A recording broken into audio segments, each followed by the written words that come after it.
अध्याय 3 Florence Nightingale. यह घटना फ्लोरेंस नगर इटली की है। एक बार एक छोटी सी बच्ची विद्यालय से अपने घर की ओर जा रही थी। तभी अपने गली के कोने पर एक नन्ही सी प्यारी सी बिल्ली देखी, जो पैरों में चोट लगने की वजह से चल भी नहीं पा रही थी। उसके घाव पर मक्खियां भिनभिना रही थी। उस बच्ची को बिल्ली पर दया आ गई। वह उसे अपने घर ले आई। उसने बिल्ली के घाव को गर्म पानी से धोया और उस पर पट्टी कर दी। लगभग एक सप्ताह की सेवा के बाद बिल्ली ठीक हो गई।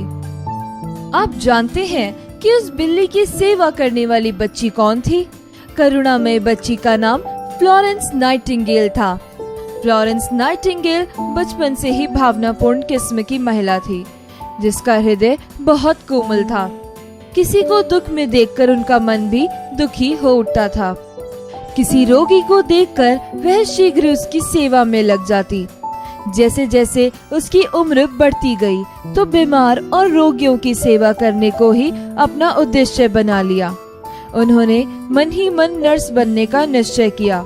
जब उसके माता पिता को उसकी इस इच्छा के बारे में पता चला, तो वे बहुत नाराज हुए।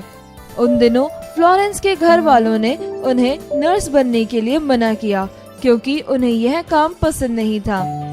उन दिनों बड़े घर की लड़कियों को यह काम करने की अनुमति नहीं थी।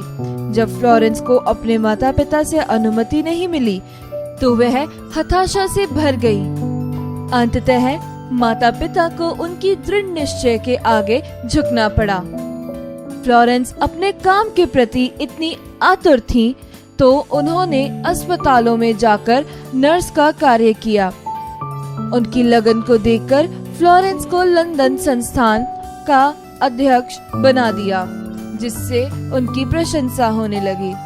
उन्हीं दिनों इंग्लैंड को एक युद्ध का सामना करना पड़ा। युद्ध में घायल सैनिकों को अस्पतालों में लाया जाने लगा। उस अस्पताल में रोगियों की देखभाल की जिम्मेदारी सरकार ने फ्लोरेंस को सौंप दी। उस समय अस्पताल में किसी प्रकार की अच्छी व्यवस्था नहीं थी। फ्लोरेंस ने बेहद प्रयास करके मरीजों को जरूरी सुविधाएं प्रदान कराई और वह दिन रात मरीजों की सेवा में जुट गई। वह स्वयं प्रत्येक रोगी से मिलती थी। अस्पताल में बिजली न होने की वजह से वह रात को हाथ में लैंप लेकर रोगियों के पास जाती थी। बीमार सैनिक उसे लैंप वाली देवी कहते थे। रोगी उसे देखते ही पीड़ा भूलकर मुस्कुरा उठते थे। युद्ध में घायल सभी सैनिकों को अस्पताल में लाना कठिन होता था, इसलिए उनकी देखभाल सैनिक शिविरों में ही की जाती थी। इन शिविरों में चिकित्सा प्रबंध ना के बराबर था।